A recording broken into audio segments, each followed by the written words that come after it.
Good morning students. तो आज हम अभिक्रिया कोटि ज्ञात करने की विधि नंबर 5 को स्टार्ट करेंगे। वो कौन सी विधि है? ओस्टवाल्ड विलगन विधि। कौन सी विधि है? ओस्टवाल्ड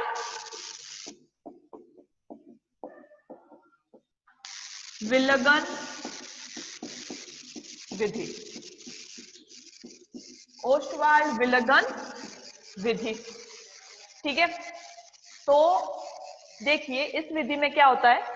इस विधि द्वारा अभिक्रिया कोटि ज्ञात करने के लिए, इस विधि द्वारा अभिक्रिया कोटि ज्ञात करने के लिए क्रिया कारक की निश्चित सांद्रताओं में परिवर्तन का उपयोग किया जाता है। इस विधि द्वारा अभिक्रिया कोटि ज्ञात करने के लिए क्रिया कारक की निश्चित सांद्रताओं में परिवर्तन का उपयोग किया जाता है। तो इस विधि द्वारा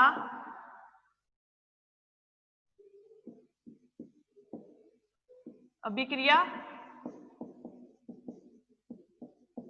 कोटि ज्ञात करने के लिए, इस विधि द्वारा अभिक्रिया कोटि ज्ञात करने के लिए क्रिया कारक की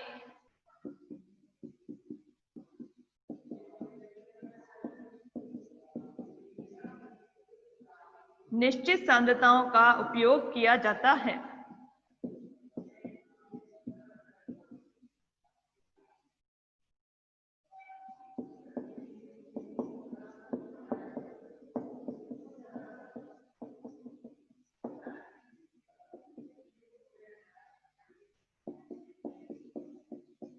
ठीक है, इस विधि द्वारा अभिक्रिया कोटि ज्ञात करने के लिए क्रिया कारक की निश्चित सांद्रताओं का उपयोग किया जाता है। इसमें क्रिया कारक की सांद्रताओं को नियंत्रित करके फिर अभिक्रिया कोटि ज्ञात करते हैं। इस विधि में क्रिया कारक की सांद्रताओं को क्या करते हैं? नियंत्रित करते हैं, कंट्रोल करते हैं, उसके बाद अभिक्रिया कोटि ज्ञात की जाती है। ठीक है, फिर अब इस विधि का सिद्धांत क्या है, थ्योरी क्या है इस विधि की? तो देखिए कि ओस्टवाल्ड विलगन विधि के अनुसार यदि किसी ओस्टवाल्ड विलगन विधि के अनुसार यदि किसी क्रिया कारक की सांद्रता आधिक्य में ली जाती है, यदि किसी क्रिया कारक की सांद्रता आधिक्य में ली जाती है तो अभिक्रिया का वेग उस क्रिया कारक की सांद्रता पर निर्भर नहीं करता है। यदि ओस्टवाल्ड विलगन विधि क्या कहती है? ओस्टवाल्ड विलगन विधि कहती है कि यदि किसी क्रिया कारक की सांद्रता को आधिक्य में लिया जाता है तो अभिक्रिया का वेग उस क्रिया कारक की सांद्रता पर निर्भर नहीं करता है।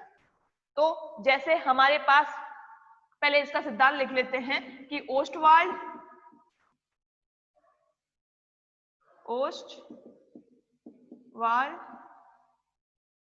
विलगन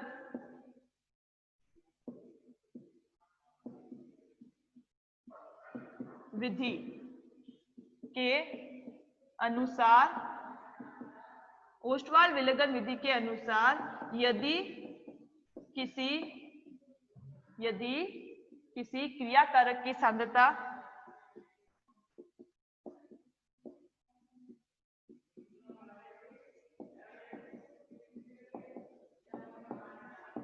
आधिक्य में ली जाती है, एक्सेस में ली जाती है,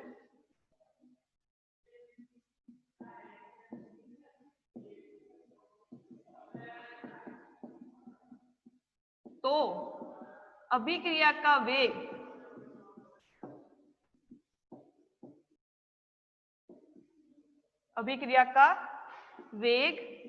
उस क्रिया कारक की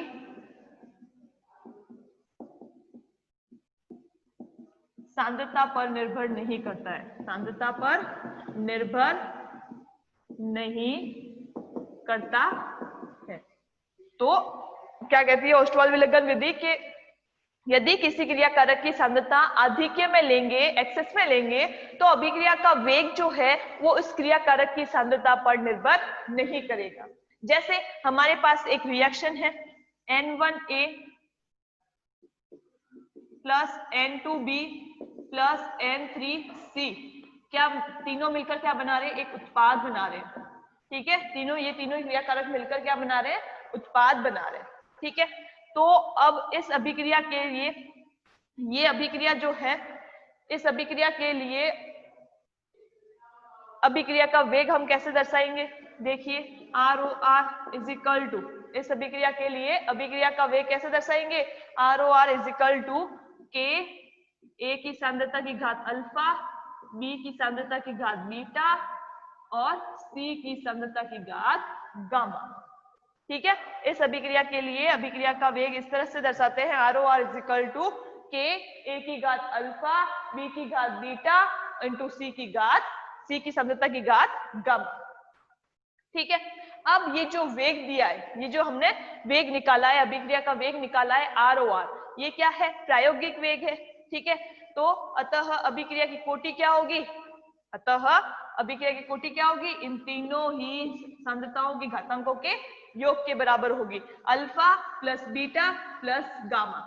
ये जो वेग दिया हुआ है वो एक प्रायोगिक वेग है, अतः अभिक्रिया की कोटि क्या होगी? इस अभिक्रिया की कोटि होगी alpha plus beta plus gamma, alpha plus beta plus gamma होगी। ठीक है, अब संपूर्ण अभिक्रिया कोटि ज्ञात करने के लिए alpha plus beta plus gamma, ये क्या है? संपूर्ण अभिक्रिया की कोटि है। तो संपूर्ण अभिक्रिया की कोटि ज्ञात करने के लिए 3 प्रयोग किए जाते हैं। संपूर्ण अभिक्रिया कोटि ज्ञात करने के लिए 3 प्रयोग किए जाते हैं। पहला प्रयोग क्या है? देखिए,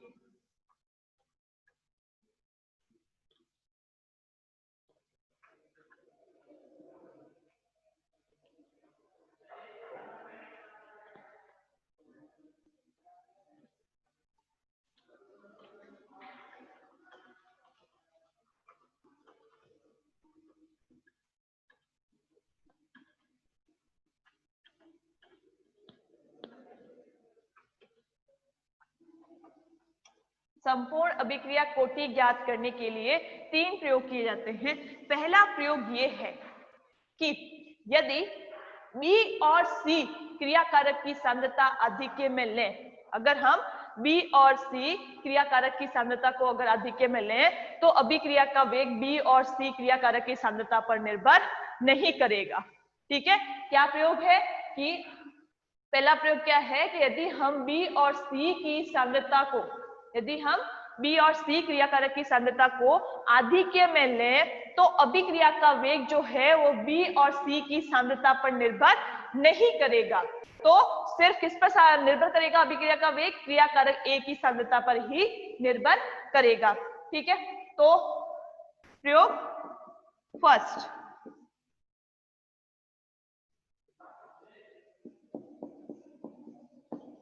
B व C क्रिया कारक की सांद्रता आधिक्य में लेने पर, B व C क्रिया कारक की सांद्रता आधिक्य में लेने पर अभिक्रिया का वेग B व C की सांद्रता पर निर्भर नहीं करता है, निर्भर नहीं करता है। अभिक्रिया का वेग B व C की सांद्रता पर निर्भर नहीं करेगा, अतः उपयुक्त अभिक्रिया का वेग क्या हो जाएगा? देखिए, सबसे पहले मैं ऊपर लिख लेती हूँ, जो अभिक्रिया का वेग क्या आया था अपने पास? ROR A की घात अल्फा, B की घात बीटा और C की घात क्या थी? गामा थी। ठीक है, तो अपन ने क्या किया है? B और C की सांद्रता को आधिक्य में ले लिया है। ठीक है, B और C की सांद्रता को आधिक्य में लिया है, तो अब अभिक्रिया का वेग इन दोनों की सांद्रता पर निर्भर नहीं करेगा, सिर्फ यहाँ पे K आएगा। ठीक है, और अभिक्रिया का वेग किस पर निर्भर करेगा? क्रिया कारक A की सांद्रता पर निर्भर करेगा। ठीक है, तो अब अभिक्रिया का वेग ROR इज इक्वल टू क्या आया? K A की घात A की सांद्रता की घात अल्फा। ठीक है, अब अभिक्रिया का वेग क्या आया? ROR is equal to K A की सांद्रता की पावर अल्फा। अब ऐसी परिस्थितियों में जब बी और सी क्रिया कारक की सांद्रता क्या ली हुई है, आधिक्य में ली हुई है, तो इन परिस्थितियों में क्रिया कारक ए की सांद्रता नियंत्रित करके वेग ज्ञात किया जाता है। ऐसी परिस्थितियों में क्रिया कारक जो है, इस क्रिया कारक ए की सांद्रता को नियंत्रित करके वेग ज्ञात किया जाता है। ठीक है, अब माना इस क्रिया कारक ए की प्रारंभिक सांद्रता कितनी है, मोल पर लीटर है। कितनी है, मोल पर लीटर है। माना इस क्रिया कारक ए की सांद्रता मोल पर लीटर है। तो अब अभिक्रिया का वेग R1, इस ROR को क्या लिखा हमने, R1 इज इक्वल टू के ए की पावर अल्फा, के ए की पावर अल्फा। माना इस क्रिया कारक की प्रारंभिक सांद्रता ए मोल पर लीटर है, तो अभिक्रिया का वेग R1 इज इक्वल टू के ए की पावर अल्फा। ठीक है, अब यदि क्रिया कारक ए की सांद्रता प्रारंभिक सांद्रता से क्या कर दे, हम दुगुनी कर दे। यदि क्रिया कारक ए की सांद्रता प्रारंभिक सांद्रता से दुगुनी करने पर अभिक्रिया का वेग जो है वो प्रारंभिक वेग से दुगुना हो जाता है, तो क्या होगा। देखिए क्या बोल रहे हैं कि यदि ए की जो सांद्रता है कितनी है, ए है। इस क्रिया कारक ए की सांद्रता कितनी ली हमने, प्रारंभिक सांद्रता ए ली है। यदि हम इसकी प्रारंभिक सांद्रता को दुगुना कर दें, यानी कि 2a कर दें, तो अभिक्रिया का वेग भी क्या हो जाता है, दुगुना हो जाता है। तो अभिक्रिया का वेग R2 इज इक्वल टू के, अब दुगुना कर दिया है क्रिया कारक की प्रारंभिक सांद्रता को, 2a की पावर अल्फा। ठीक है, क्या किया हमने, यदि क्रिया कारक ए की प्रारंभिक सांद्रता को दुगुना करने पर अभिक्रिया का वेग दुगुना हो जाता है, तो अभिक्रिया का वेग R2 इज इक्वल टू के 2a की पावर अल्फा। ठीक है, या हम इसको कैसे लिख सकते हैं, ये क्या है, के ए की पावर अल्फा, तो ये क्या हो जाएगा 2R1। इसको हम इस तरह से भी लिख सकते हैं 2R1 के रूप में। के 2a की पावर अल्फा को हम 2R1 भी लिख सकते हैं। ठीक है, तो R2 इज इक्वल टू क्या आया, 2R1। R2 is equal to क्या आया है, 2R1 आया है। अब हम क्या करेंगे, इन दोनों वेगों की तुलना करेंगे। इन दोनों वेगों की तुलना करने पर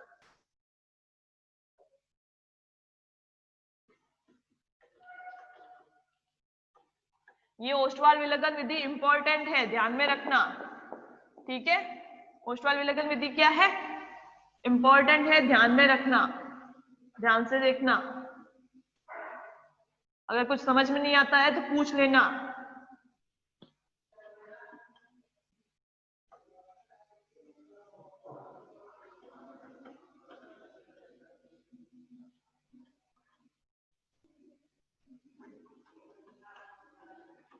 तो देखिए क्या किया है, अब हम क्या करेंगे, इन दोनों वेगों की तुलना करेंगे। दोनों वेगों की तुलना करने पर R1 upon R2 is equal to R1 upon R2 क्या है, 2R1 के बराबर है, 2R1। R1 upon R2 is equal to क्या है, R1 R2 किसके बराबर है, 2R1 के बराबर है, तो R1 upon 2R1 is equal to value रख दी के ए की पावर अल्फा अपॉन के 2a की पावर अल्फा। ठीक है, तो क्या आया, इन दोनों वेगों की तुलना करने पर R1 upon R2 is equal to R1 upon 2R1 के a की पावर अल्फा अपॉन के 2a की पावर अल्फा। ठीक है, या ये R1 से R1 कट गया, k से k कट गया। ठीक है, पीछे क्या बचा, देखिए one upon 2 is equal to क्या आया, a अपॉन 2a की पावर अल्फा, या हम इसको लिख सकते हैं a अपॉन 2a की पावर अल्फा। ठीक है, तो क्या आया अपने पास 1 upon 2 is equal to a upon 2a की पावर अल्फा, या 1 अपॉन 2, या 1 अपॉन, ये a से a कट गया। ठीक है, या तो क्या आया 1 अपॉन 2 की पावर अल्फा, 1 अपॉन 2 की पावर क्या आई, अल्फा आई। यानी कि इसका मतलब क्या हुआ, अल्फा की पावर क्या है 1। ठीक है, यहाँ पर अल्फा की पावर क्या आई 1 आई। ठीक है, तो देखिए, तो इसका क्या मतलब हुआ, अर्थात क्रिया कारक A के सापेक्ष अभिक्रिया कोटि का मान कितना होगा 1 होगा। क्रिया कारक A के सापेक्ष अभिक्रिया कोटि का मान कितना होगा 1 होगा। हाफ इजिकल टू क्या आई 1/2, या 1/2 इजिकल टू क्या आया 1/2 की पावर अल्फा, यानी कि अल्फा इजिकल टू क्या आया 1 आया। अल्फा इजिकल टू क्या आया 1 आया। तो अर्थात A के सापेक्ष अभिक्रिया की कोटि क्या है 1 है। अतः क्रिया कारक A के सापेक्ष अभिक्रिया कोटि का मान कितना है 1 है। ठीक है, अब ये तो पहला प्रयोग यहाँ पे होता है कंप्लीट। अब हम क्या करेंगे, भिन्न भिन्न क्रिया कारकों के लिए, या फिर हम कह सकेंगे कि भिन्न भिन्न कोटि के लिए कैसे चेंज होता है। ये जो अभिक्रिया का वेग है, ये यहाँ पे हमने क्या किया था, दुगुना किया था। क्रिया कारक की प्रारंभिक सांद्रता को क्या किया था, दुगुना किया था। ठीक है, तो ऐसे ही हम भिन्न भिन्न क्रिया कारकों के लिए, भिन्न भिन्न कोटि के लिए क्या होता है, देखिए किस प्रकार चेंज होता है अभिक्रिया का वेग भिन्न भिन्न कोटि के लिए। भिन्न भिन्न कोटि के लिए अभिक्रिया का वेग किस प्रकार चेंज होता है, तो उसे देखेंगे। भिन्न कोटि के लिए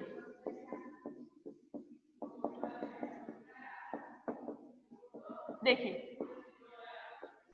यदि क्रिया कारक A की सांद्रता में परिवर्तन के साथ वेग अप्रभावित रहता है, यदि क्रिया कारक A की सांद्रता में परिवर्तन के साथ वेग अप्रभावित रहता है, तो अभिक्रिया कोटि अल्फा बराबर क्या हो जाएगा 0 हो जाएगा। अभिक्रिया कोटि अल्फा इजिकल टू क्या हो जाएगा 0 होगा। अर्थात A के सापेक्ष अभिक्रिया कोटि क्या होगी 0 होगी। यदि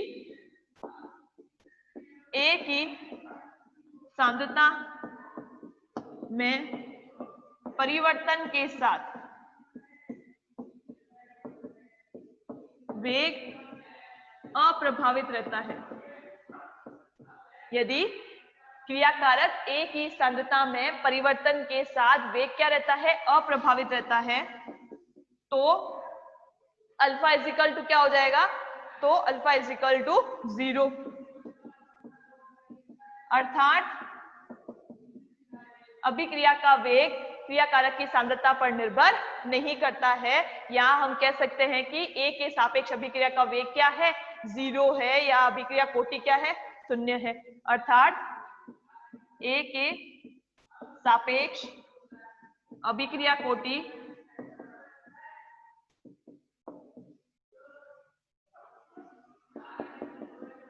बराबर क्या होगी 0 होगी। ठीक है, दूसरा, यदि क्रिया कारक A की सांद्रता को दुगुना, तिगुना या चौगुना करने पर अभिक्रिया का वेग क्रमशः दुगुना, तिगुना व चौगुना होता है। दुगुना करने पर दुगुना होगा अभिक्रिया का वेग, क्रिया कारक A की सांद्रता को दुगुना करने पर दुगुना हो, तिगुना करने पर तिगुना हो, चौगुना करने पर अभिक्रिया का वेग चौगुना हो, तो अभिक्रिया कोटि कौन सी होगी, फर्स्ट ऑर्डर रिएक्शन की होगी। यानी कि हमने वहां पे अभिक्रिया का वेग मतलब क्रिया कारक की सांद्रता क्या की थी, दुगुनी की थी, तो अभिक्रिया का वेग भी क्या हो गया था 2r1 हो गया था। r2 क्या आया था 2r1, ये क्या था r1 इजिकल टू क्या था A की पावर अल्फा थी। ठीक है, और A की पावर अल्फा थी, तो जब हमने इसको दुगुना किया 2a की पावर अल्फा की, तो r2 क्या हो गया 2r1 हो गया, यानी कि पहले के वेग से कितना हो गया दुगुना हो गया था। ठीक है, तो देखिए ये वाली जो सेम कंडीशन है वो दूसरी कंडीशन यहाँ पे है कि यदि क्रिया कारक A की सांद्रता को दुगुना करने पर या तिगुना करने पर या चौगुना करने पर अभिक्रिया का वेग दुगुना, तिगुना करने पर तिगुना हो जाता है और चौगुना करने पर चौगुना हो जाता है, तो अभिक्रिया कोटि कितनी होगी 1 होगी। अभिक्रिया कोटि कितनी होगी 1 होगी। क्रिया कारक A की सांद्रता को दुगुना करने पर अभिक्रिया का वेग दुगुना, तिगुना करने पर अभिक्रिया का वेग तिगुना या चौगुना करने पर अभिक्रिया का वेग कितना होता है चौगुना हो जाता है, तो अभिक्रिया कोटि होगी 1। ठीक है, तो यदि क्रिया कारक A की सांद्रता को दुगुना, तिगुना, चौगुना या 4 गुना कह सकते हैं करने पर अभिक्रिया का वेग, अभिक्रिया का वेग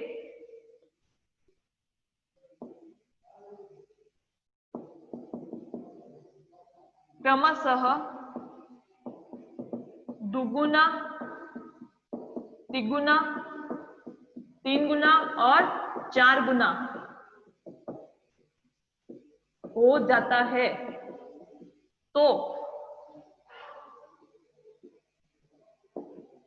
अभिक्रिया कोटि,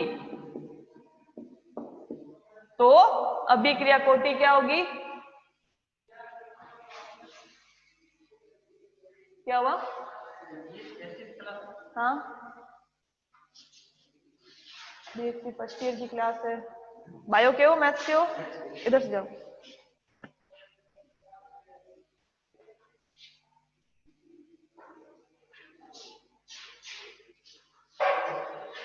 लेट हो तुम लोग, कल टाइम से आना, ठीक है।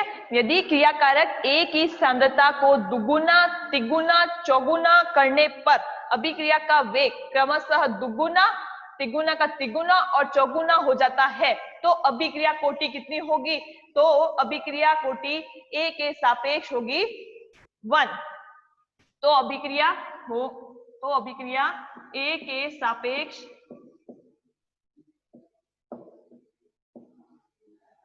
प्रथम कोटि की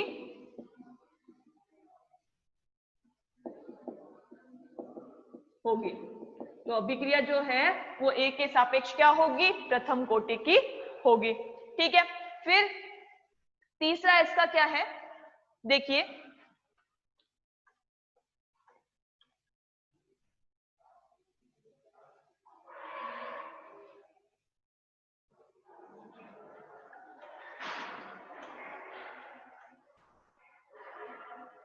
तीसरा है कि यदि क्रियाकारक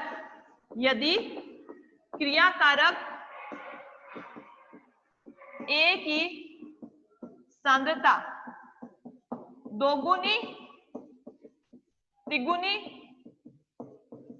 व चौगुनी करने पर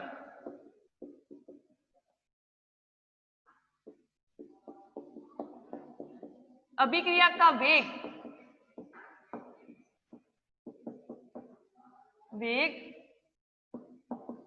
क्रमशः 4 गुना, 9 गुना और 16 गुना हो जाता है। 4 गुना, 9 गुना, 9 गुना ही लिख लेते हैं, और 16 गुना हो जाता है।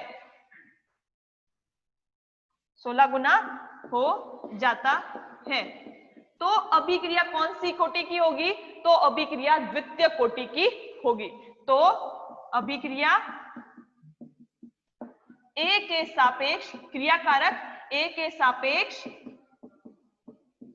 द्वितीय कोटि की होगी, द्वितीय कोटि की होगी। अर्थात अल्फा बराबर कितना होगा? 2 होगा, और यहाँ पे अल्फा बराबर कितना होगा? 1 होगा, ठीक है। अल्फा बराबर कितना है? 2 है। तो क्या है तीसरा पॉइंट कि यदि क्रियाकारक A की सांद्रता को हमने दुगुना किया, दुगुना करने पर कितनी होती है? क्रियाकारक A की सांद्रता को दुगुनी करने पर अभिक्रिया का वेग 4 गुना हो जाता है, या तिगुनी करने पर कितना हो जाता है? अभिक्रिया का वेग 9 गुना हो जाता है, और चौगुनी करने पर 16 गुना हो जाता है। तो अभिक्रिया का वेग या अभिक्रिया जो है वो A के सापेक्ष क्या होगी? द्वितीय कोटि की होगी। अर्थात अल्फा बराबर कितना होगा? 2 होगा। अल्फा बराबर कितना होगा? 2 होगा, ठीक है। तो यहाँ पे प्रथम प्रयोग जो है अपने कंप्लीट होता है। दूसरा प्रयोग करते हैं। दूसरा प्रयोग ये है, फटाफट से 5 मिनट रहे हैं।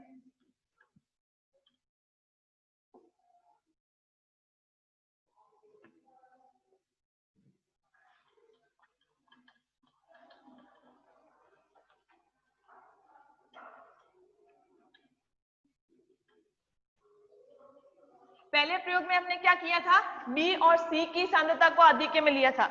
अब दूसरा प्रयोग कर रहे हैं हम, अब हम किसकी सांद्रता को आधिक्य में लेंगे, ए और सी की सांद्रता को आधिक्य में लेंगे।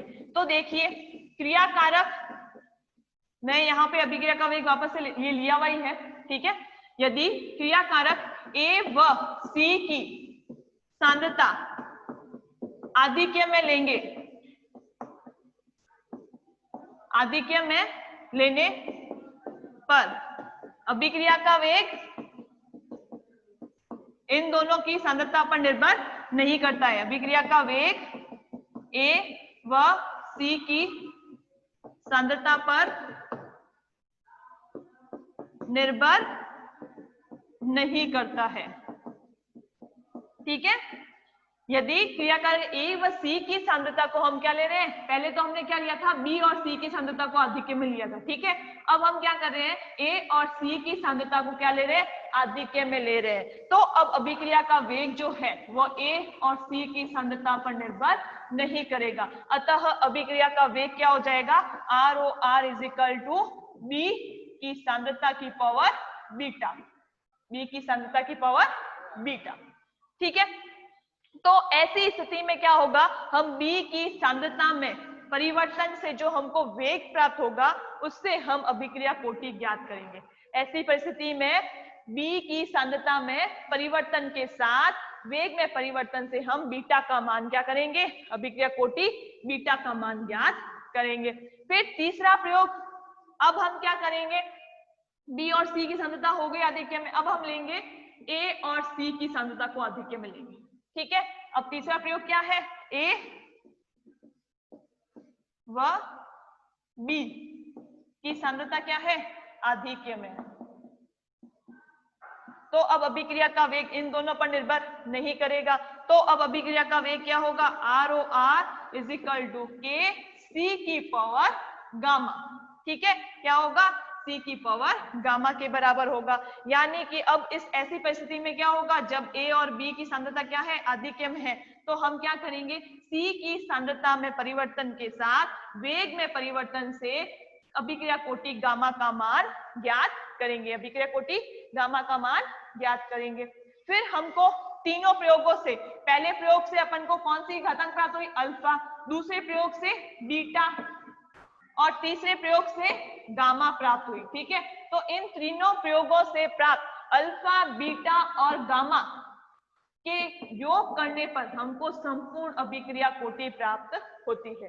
तीनों प्रयोगों से जो कोटि प्राप्त होती है, तीनों प्रयोगों से प्राप्त अल्फा, बीटा और गामा के मानों को योग करके, के मानों का योग करके हमको अभिक्रिया की कुल कोटि ज्ञात हो जाती है। तो अभिक्रिया कोटि क्या हो जाएगी, ये क्या है, अभिक्रिया कोटि है, ठीक है। ये क्या है, अभिक्रिया कोटि, अभिक्रिया की कुल कोटि या फिर हम कह सकते हैं अभिक्रिया की संपूर्ण कोटि, alpha plus beta plus gamma. अभिक्रिया की कोटि क्या है, alpha plus beta plus gamma, संपूर्ण अभिक्रिया की कोटि, ठीक है। तो ये अपने ओस्टवाल्ड विलगन विधि जो है यहाँ पे कंप्लीट होती है और ये इंपॉर्टेंट भी है, तो ध्यान में रखना।